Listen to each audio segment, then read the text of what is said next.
Shashi Tharoor ji to initiate the process. Thank you very much, Mr. Chairman. I rise today in opposition to the Disaster Management Amendment Bill 2024 moved by the Honourable Minister because it is a disaster. So I'd like to elucidate our perspective on the legislation we had great expectations of, but which appears to have been taken out of the oven half-baked and rushed into this hallowed chamber, clamouring to be passed. That this bill is even being debated in Parliament is miraculous because, as several of my colleagues in the opposition pointed out in the first week of August, 1st of August 24, when the Honourable Minister of State introduced this bill, this legislation was brought under entry 23 of the concurrent list of the Constitution. Now, Mr. Speaker, you don't have to be a constitutional expert to realise that social security and social insurance, employment and unemployment, which is the subject of entry 23, does not even remotely cover disaster management.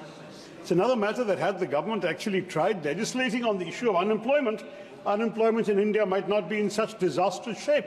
But chalo, par chalenge koi nahi, we will carry on, sir. But anyway, here we are with a speaker with a bill hurried into Parliament on a constitutionally untenable, federally unviable ground, and with a host of other drawbacks that diminish even the little imagination and innovation that the centre has sought to display. Now, before the Treasury benches accuse the opposition of opposing just for the sake of it, let me reassure them that I find myself in agreement with the rationale for this bill that the Minister has just explained. So, in my first parliamentary term, I was the convener of the Parliamentary Forum on Disaster Management, which has since been abolished by the NDA government. Yes, the Disaster Management Act of 2005 was in need of rigorous reform. And yes, there is a pressing need to streamline our sprawling and scattered disaster management framework, which, despite the best of intentions, ends up causing inordinate delays in the worst moments, failing to rescue our fellow Indians caught up in disasters.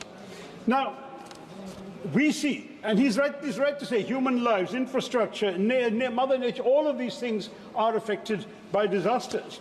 But we need, sir, we as MPs from Kerala understand this very well. Yet far from strengthening and making effective our crisis management mechanisms, and far from bringing, as the Minister has just promised, more clarity and convergence to our prevailing disaster management instruments and institutions, it actually exacerbates the problem, saddling us with an ill-thought-out, overlapping and convoluted distribution of powers amongst the authorities and committees it envisages or retains from the current Act. The net result is a greater centralisation of the Disaster Management Act 2005 and a top-down approach that will create a chain of command so complicated and heavy that it may collapse under its own weight before even mitigating, much less preventing, any horrific disaster like the landslides in Wayanad, which were the most devastating landslides in Kerala's history. On the 3rd of August, Mr. Chairman, the day after my honourable colleague from Wayanad, I made an emotionally searing visit to Wayanad and assisted in the distribution of relief supplies gathered by the MP office in my constituency of Thiruvananthapuram. Picking my way through the rubble to view the destruction of Mundakai, Churalmala and Puncherimattam, I beheld massive JCBs rumbling, where till 5 days previously, lavishly green, hilly villages had sprawled beneath great blue skies. At a hospital suffused with the anguish of countless Indians, whose homes and dreams were pulverized by bombardment of rocks and boulders in the early hours of 30th July, I met a young survivor who had endured inconceivable horrors. Just 8 years old, sir. She had lost her father, mother, brother, sister, grandfather and grandmother, and sustained numerous injuries from broken bones to a heavily bruised face. As I saw her propped up in bed, immersed in a colouring book, a desolation gripped me, sir. We should have been able to predict better what was to come, prepare for it, and even to prevent it. But we failed at all of these. The wails of Wayanad and the scenes of devastation and despair that greeted me there and my colleagues who have been there and in the relief camps will forever haunt me. All of us together owed it to the more than 480 people who perished in Wayanad and an equally staggering number who were grievously injured to ensure that no Indian citizen in any part of our country ever again has to endure such a gruesome fate. But this bill, I'm afraid, does not guarantee that. Right off the bat, this bill promises, as I mentioned, greater clarity and convergence in the roles of authorities and committees working in the field of disaster management. But in reality, it confuses and complicates and typically just concentrates power in the hands of the central government. This is evident when the bill accords statutory status to the National Crisis Management Committee and the High-Level Committee, both of which predate this bill, but without explaining why. Pursuant to Clause 6, the Cabinet Secretary will chair the National Crisis Management Committee, with the central government deciding everything: who will be part of it, who will be invited to participate in its meetings, what powers it will exercise, the functions it will perform, and even what procedures it will follow in exercise of the power and discharge of its functions. In other words, though on paper it will be the nodal body to deal with major disasters, in reality it will be a creature of the central government, a timid creature. Nowhere does the government stipulate that such a crucial body should necessarily have ecologists, environmentalists, experts of various kinds who can help us predict, prevent, prepare for and mitigate natural disasters. This disdain for expertise, Mr. Speaker, is a recurring theme of this bill. Now, given that we already have a National Executive Committee which is empowered to act as the coordinating body, a National Disaster Response Force for targeted responses, and the overarching National Disaster Management Authority, what is the utility of this committee? Will it not just serve to convolute the chain of command, to delay response time in situations where tardiness can result in the loss of tens of thousands of lives? Further complicating the chain of command and vesting yet more powers in the central government is this: pursuant to Section 8B of this revised Act, the Centre is to constitute a high-level committee with a union minister as chairperson for approving financial assistance under Sections 46 and 47, the National Disaster Response Fund and the Mitigation Fund. Now, ultimately, both these funds shall be applied in coordinates with the guidelines laid down by the central government in consultation with the NDMA. So there's no autonomy to this high-level committee. So once again, the question arises, what exactly shall be the powers of the statutory body? This bill, Mr. Chairman, institutionalizes inadequacies and inefficiencies, especially at the central government level, whereas pre-existing bodies with functions not clearly demarcated, overlapping with those of other institutions, have been given statutory recognition. The National Disaster Management Authority, the national linchpin of this Act, remains enslaved to the Ministry of Home Affairs and has no administrative or financial powers of its own, having to route even its minutest decisions through the Home Ministry. A needlessly arduous and time-consuming process. It's also been reported in the media that the NDMA is massively understaffed. I was hoping the Minister would address that in his reply, at least if he's not done so in his introduction. The buck has to stop somewhere, Mr. Chair. And for better coordination of disaster management and mitigation efforts, the NDMA should have been it. They should have been upgraded to a department of the Government of India, even if not to a ministry, but it remains subordinate to the Home Ministry. Even the question of its leadership has not been satisfactorily addressed. It's officially chaired by the Prime Minister. It's normally overseen by Vice Chairperson, who has the rank of a Cabinet Minister. But bafflingly, Clause 3 of this bill says any member of the NDMA is authorized to perform the day-to-day functions of the authority, forgetting that the political heft of a ministerial rank is vital for dealing with states and other ministries and departments of the Union. So, Mr. Speaker, Mr. Chairman, this bill, in its ostensible pursuit to decentralize the decision-making process regarding funds, manages to do something utterly bizarre. It dilutes the entire purpose of a National Disaster Response Fund by removing the specific uses for which the fund was intended. One of the most pressing criticisms of the old Act was the excessive centralization of fund allocation. Many of our states have complained about this, especially when disasters are categorized as severe. The debilitating human cost of such a disaster demands from the centre a sense of urgency, completely absent in the proposed framework. That the centre is bereft of the sense of urgency, let alone of any compassion. It has proved very often, especially when disaster relief funds from the NDRF were casually denied to Tamil Nadu and only disbursed to Karnataka after an inordinate delay.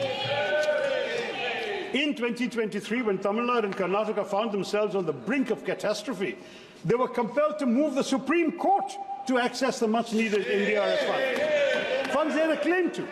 in Karnataka, and yes, Himachal has been mentioned, others I'm sure will do so. Let me speak of the cases I know. In Karnataka, 196 out of 236 taluks had been officially designated as severely drought-affected by the Interministerial Central Team, and the subcommittee of the National Executive Committee recommended financial aid for the state, but despite this, the state, Congress ruled, I admit, had to wait over 6 months to receive the funds, long after the prescribed 1-month period following the IMCT report.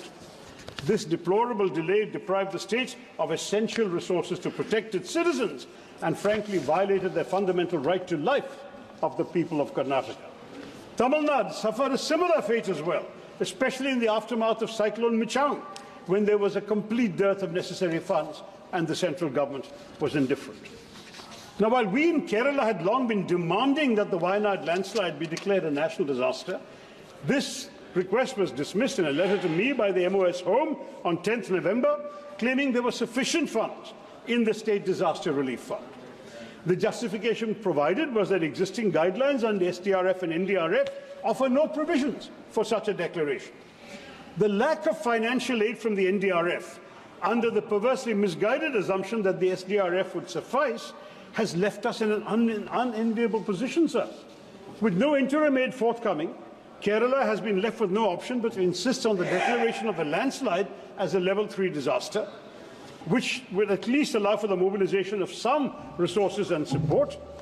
But many of us had raised this much earlier. No sooner had the landslides ravaged Wayanad, I wrote to the Honourable Home Minister on the 31st of July, requesting him to recognise this monumental cataclysm as a calamity of severe nature in terms of paragraph 8.1 of the MP Lads guidelines. So we could have all helped at that time. We could have recommended works up to 1 crore, I beg your pardon, from MP Lads funds. But the request was ignored.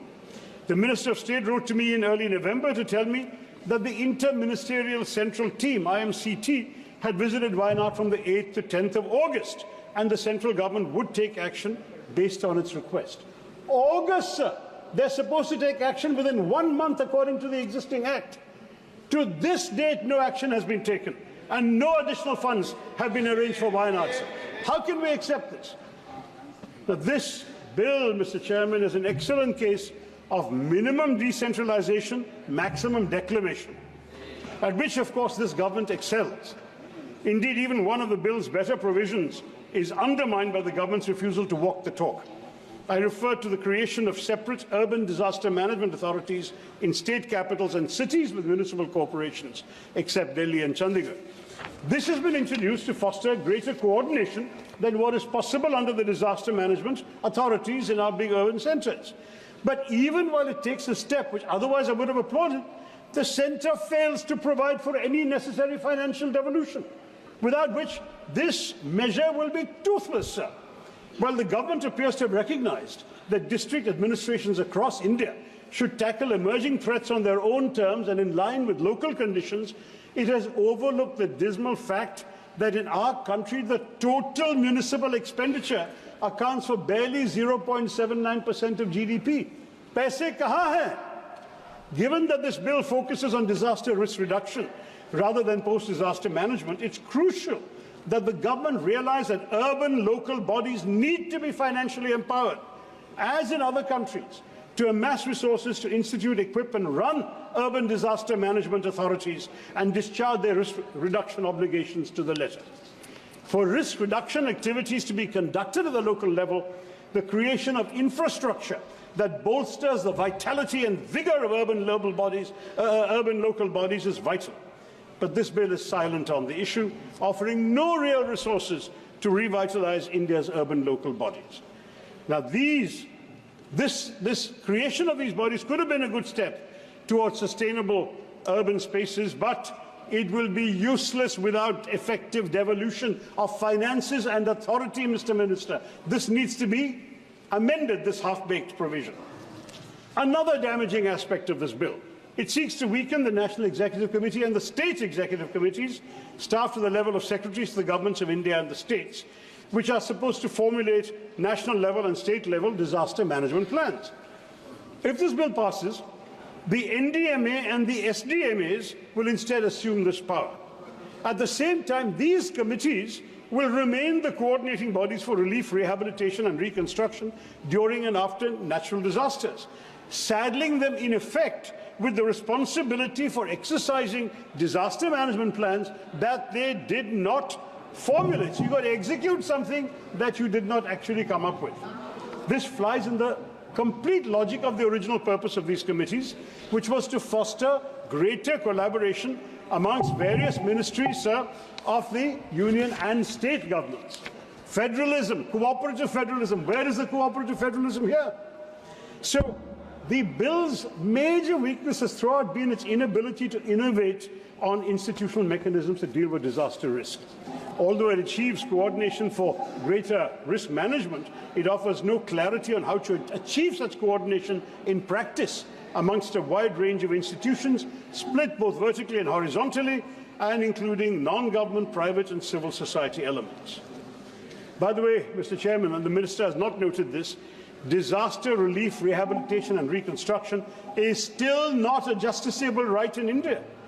The Indian state has for far too long undertaken relief measures as an obligation, not a duty. It must discharge that duty in fulfillment of its citizens' inviolable rights. This has been an issue for years, but the bill would have been an opportunity to fix it, because we are learning lessons from what hasn't worked in the earlier version. You've instead squandered it, Mr. Minister. You will, of course, carry out relief assistance up to your whims, your political expediencies. You may provide ex gratia compensation. You may provide relief items, compensation for destruction of houses, etc., destruction of boats, fishing equipment, farming equipment, etc. But all of this will vary from place to place, and it must change. Disaster relief must be a fundamental right of all Indian citizens. It's also important, so one important negative factor of this bill that testifies to its lack of imagination, creativity and reluctance to accept the bleak realities of our environment. On 25th of July, the Honourable Minister of State for Science and Technology and Earth Sciences told this House, sir, that the government has no plans to classify coastal erosion or heat waves as notified disasters under the Disaster Management Act 2005. Now, this, sir, is crazy.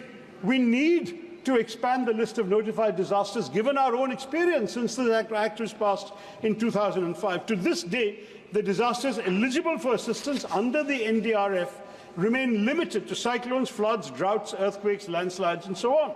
Coastal erosion and heat waves are conspicuously absent. This narrow, outdated definition of disaster stands in contrast to the growing global consensus that recognizes coastal erosion and heat waves as climate-related disasters. The devastating impacts of these calamities on ecosystems, on human health, are no longer matters of debate, sir. My own constituency has lost 65 square kilometres to coastal erosion since I became the MP. I've said in this House and in a letter to the Prime Minister, if we had lost 1 inch to the Chinese, we would have made it a national issue. We have lost 65 kilometres to natural disasters. We don't seem to care. I'm sorry, sir. According to the All India Meteorological Department, 2024 has witnessed already a staggering 536 heatwave days, the highest in nearly 14 years, and between 2013 and 2022, heat waves and sunstrokes claimed more than 10,000 lives. And yet, the government obstinately refuses to acknowledge this disaster looming over us. The Disaster Management Act was passed over 19 years ago. It might not have anticipated that climate change would get so bad and that coastal erosion and heat waves would transmogrify into such a formidable challenge in the future. But why not this bill? If this bill has learned any lessons in the last 19 years, they should show them here. Why could it not devise a mechanism to grapple with this burgeoning crisis? Though the Disaster Management Act's definition of a disaster is actually broad enough to encompass climate-induced events, its statutory list remains static and unimaginative. It obstinately ignores the realities that our citizens are enduring, sir.